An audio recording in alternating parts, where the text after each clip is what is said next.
कि आदरणीय माताओं, बहनों, बंधुओं, आपने हर साल पुतलों का दहन देखा है।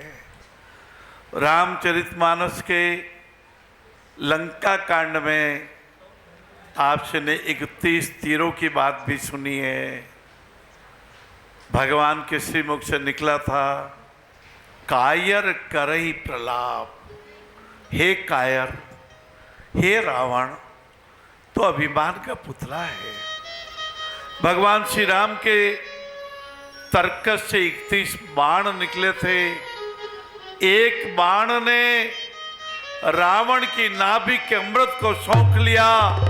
10 तीरों ने 10 माथे काट डाले, 20 तीरों ने 20 भुजाएं काट डाली। बोलिए श्री रामचंद्र भगवान की जय। जब श्री राम भगवान का दरबार सजा, गोस्वामी जी महाराज ने लिखा, देहिक देविक भौतिक तापा, राम राज काहू नहीं व्यापा। क्या अर्थ है? ये ताप केवल बुखार का ताप नहीं है लाला। व्याकुलता होती है, कंजूसी, बहुत ज्यादा कंजूस होता है। हाथ ऐसे नहीं होता, वो कभी शांत नहीं रहता है। ये भी मेरा, वो भी मेरा, लालच, लालची, लालच की भी आदत पड़ जाती है। रामकृष्ण कथा 7 दिन की भागवत जी से भी मन नहीं भरता बाबू। ये मन प्रेम से परिपूर्ण रहना ही चाहिए। अभी थोड़े समय पहले जब पंजाब के भाई बहनों की बात चली थी, हरियाणा के, तो मैंने कहा था वैसाखी गाएंगे। ये आपके मन में तरंगे उठनी चाहिए। ये उत्पाद व्यय, उत्पाद व्यय, उत्पाद व्यय, प्रत्येक हमारी कोशिका नष्ट हो रही है, प्रकट हो रही है, पैदा हो रही है। आओ अच्छे उत्पाद करें। करुणा को बुला लो, प्रेम को बुला लो, प्यार को बुला लो, बहन भाई के रिश्तों को बुला लो, दादी जी के आंखों के वात्सल्य के आंसू को बुला लो। दुख से रुलाना मत। उनका चश्मा टूट गया, आप अभी नया लाइए। मैंने देखा 4 दिन तक एक दादाजी का चश्मा नहीं आया। लखपति करोड़पति परिवार था, और चौथे दिन नहीं दिखने की वजह से बाथरूम में दादाजी का पैर फिसल गया, उनके प्राणों का अंत हो गया। अब ये कर्यावर क्यों? ये तीसरा उठावना क्यों? ये चंदन का लकड़ियाँ क्या काम आएगी? अरे जीते जी आप दादाजी की सेवा नहीं कर पाए, और मरने के बाद उनके नाम की जय जयकार करते हैं। बाबू, जय जयकार भी करना चाहिए, लेकिन जीते जी सेवा करनी चाहिए। आप भी इंसान है, आप कुलदागी नहीं, आप सच्चे इंसान है।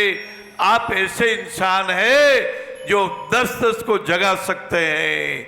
आज संकल्प कीजिए, साल में कम से कम 21 बच्चों के लिए लोगों को प्रेरणा देंगे। घर घर में फैल जाइए, कहिए ये दिव्यांग भी हमारा है, एक पिता की सब संतान। लाला बाबू, अपना इंद्रिय का निग्रह कर लेना लाला। एक ने कहा मुझे भगवान के दर्शन करा दो। उनको कहा 3 दिन सामने ध्यान करो। पहले दिन स्नान करके आया और किसी ने धूल उड़ा दी, तो पत्थर लेके दौड़ा मारने के लिए। गुरुजी ने कहा अरे भाई, इतना क्रोध, इतना क्रोध, इतना घमंड ठाकुर कैसे मिलेगा? फिर ध्यान किया, फिर साधना की, फिर शील समाधि प्रज्ञा की, फिर ब्रह्मांड के देखा। ब्रह्म ध्यान क्या है? ब्रह्म ध्यान है सब मेरे हैं, मैं सबका हूं। ये देह मेरा क्षण भंगुर है, किसी दिन जलेगा। जब तक भगवान ने देह में शक्ति दी है, मैं दान करूं, मैं दया करूं, मैं करुणा करूं। दूसरे दिन भाई और आया, उसी ने वापस मिट्टी उड़ाई, उसने गाली गलौज दे के रह गया। और तीसरे दिन जब हृदय शुद्ध हो गया, जब बादल छट गए, जब दर्पण में स्वच्छता नजर आने लग गई, जब भगवान श्री राम ने कहा था निर्मल मन जन सो मोहि पावा, मोहि कपट छल छिद्र न भावा। जब कपट मिट गया, छल छिद्र मिट गया, जब दान देने की भावना आ गई, जब सुख में उदारता आ गई, जब सेवा समाज की आ गई, जब प्रेम परमात्मा से आ गया, जब त्याग स्वयं पे आ गया, तब सारे काम राजी राजी हो गए।